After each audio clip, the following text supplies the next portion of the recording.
la batterie solide devrait s'imposer dans les prochaines années. Plus d'autonomie, moins de poids, une recharge ultra rapide, elle devrait tout changer. Mais voilà, l'Europe est en retard et la Chine a déjà une longueur d'avance. Alors l'Europe a-t-elle encore une chance de s'imposer sur ce marché qui pourrait peser 550 milliards d'euros d'ici 2035? Peut-on encore éviter une dépendance totale vis-à-vis de la Chine? Bienvenue à tous, moi c'est Laurent. Ravi de vous accueillir sur la chaîne Famille Électrique pour une nouvelle vidéo. Vous le savez, la chaîne Famille Électrique, c'est au moins 2-3 rendez-vous par semaine avec des vidéos sur le monde de l'électrique, les batteries, les chimies, les technologies, les nouveaux modèles. Et puis également les vendredis midi en live pour partager toute l'actu électrique de la semaine avec vous. Avant de commencer, assurez-vous d'être bien abonné à la chaîne, ça vous permettra de recevoir les prochaines vidéos. Ça permettra aussi à Famille Électrique de grandir, puis aussi à me motiver à continuer à faire des vidéos pour vous. Je passe pas mal de temps dessus, mais c'est un plaisir. Mais en même temps, c'est vrai que la petite récompense, c'est d'avoir votre abonnement. Aujourd'hui, vous êtes environ 80% à regarder les vidéos sans être abonné, donc ça serait vraiment cool si vous pouviez cliquer juste en dessous de la vidéo sur le bouton d'abonnement. Allez, c'est parti! La chaire d'ingénierie de production des composants de mobilité électrique de l'Université d'Aix-la-Chapelle a réalisé avec succès une étude de consortium sur la production future de nouvelles batteries à semi-conducteurs, entendez par là les batteries solides. En collaboration avec de nombreux partenaires industriels européens, ces chercheurs ont établi les défis qui restaient devant nous pour produire une batterie solide européenne et répondre à la Chine. Dans cette vidéo, on va voir où en sont les recherches, les défis encore à surmonter et surtout si l'Europe peut vraiment rattraper son retard.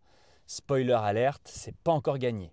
Pourquoi la batterie solide est la clé de l'avenir de la mobilité électrique? Pourquoi parle-t-on autant de la batterie solide?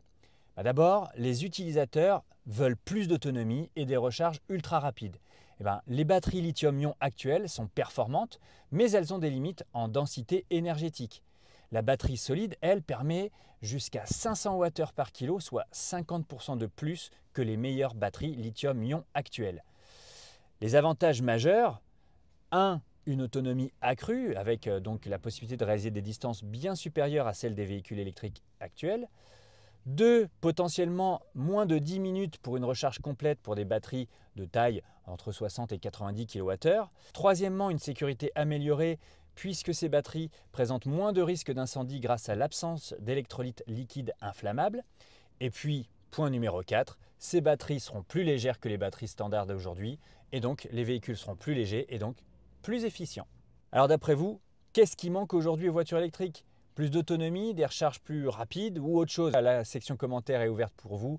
Allez-y, dites-moi ce que vous en pensez. Selon l'étude de ce consortium, des partenariats pour la commercialisation de batteries à semi-conducteurs émergent actuellement partout dans le monde. Et chacun poursuit ses travaux selon ses propres approches. Parce que figurez-vous que comme pour les batteries lithium-ion, vous n'avez pas qu'une seule chimie de batterie solide, sinon ça serait trop simple évidemment. Je vous propose de ne pas trop rentrer dans les détails aujourd'hui sur ces différentes chimies pour batteries solides, afin de ne pas trop alourdir cette vidéo. Par contre, pour ceux que ça intéresse, je vous propose d'y revenir plus longuement dans une prochaine vidéo qui sera exclusivement dédiée à ça. Bon, néanmoins, à propos de ces différentes approches sur la batterie solide, voici ce que vous devez savoir pour commencer. Alors tout d'abord, en Chine, l'approche privilégiée est souvent basée sur des électrolytes sulfure.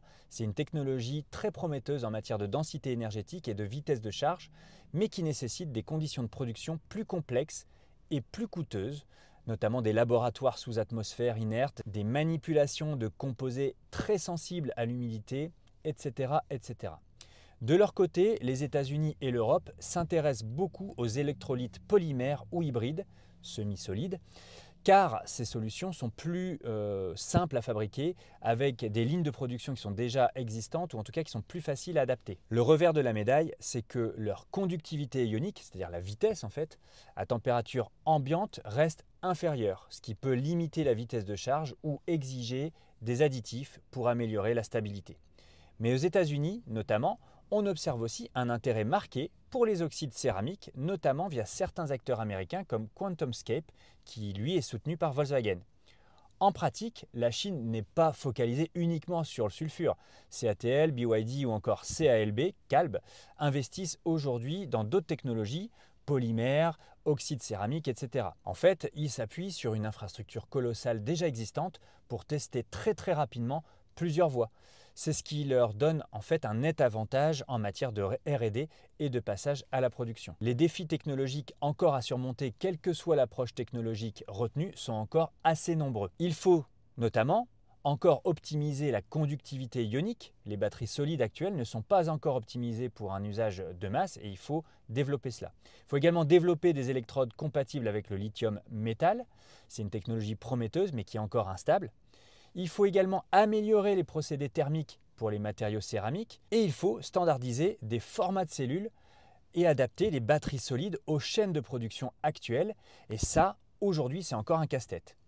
D'ici 2035, les batteries à semi-conducteurs, batteries solides, pourraient déjà représenter une part importante du marché mondial des batteries avec une production totale potentielle allant jusqu'à 1200 gigawattheures. Le potentiel de vente devrait alors être d'environ 550 milliards d'euros selon cette étude et donc ça fait vraiment un marché très attrayant. Alors, où en est la Chine dans tout ça? En 2023, la Chine a créé la CASIP, China All Solid State Battery Innovation Platform, un consortium réunissant les plus grands acteurs du secteur. Les géants de la batterie comme CATL, les grands constructeurs et les instituts de recherche chinois sont tous rassemblés autour d'un objectif clair, développer les batteries solides de nouvelle génération en unissant leurs forces.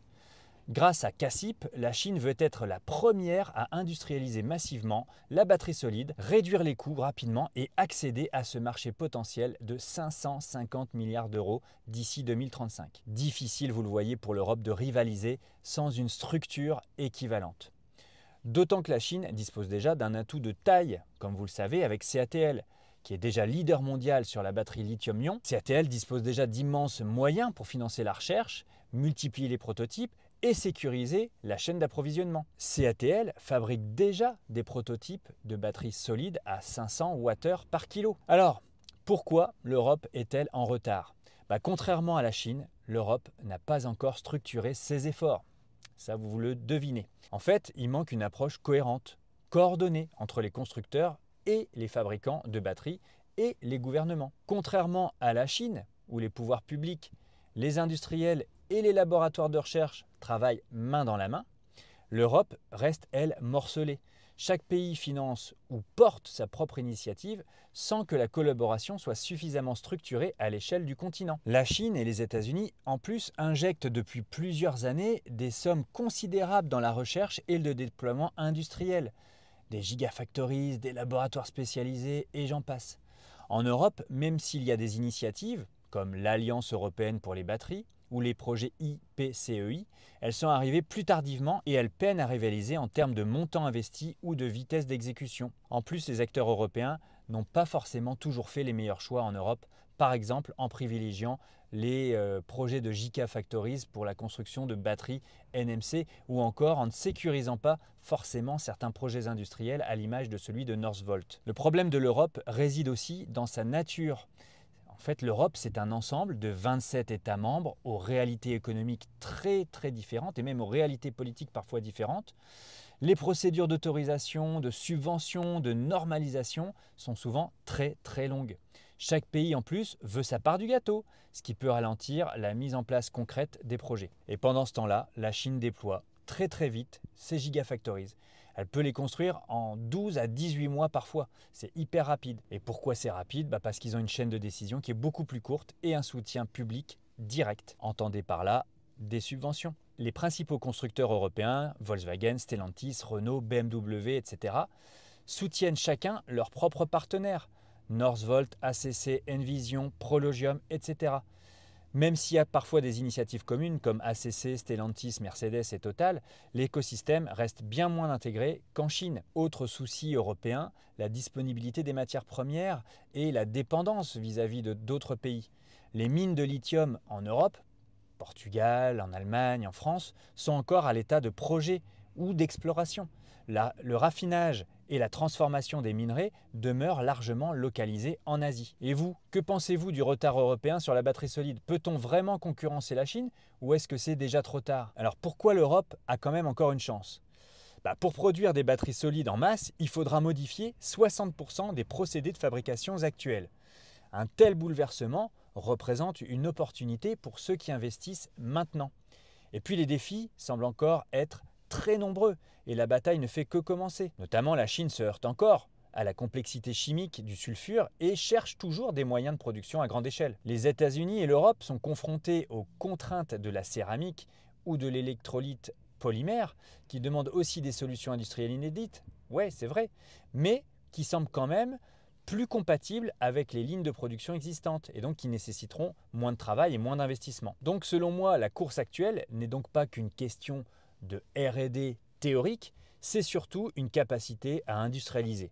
Maîtriser les coûts, augmenter les volumes, standardiser la production, c'est ça qui fera en fait la différence. Et l'Europe a encore des atouts.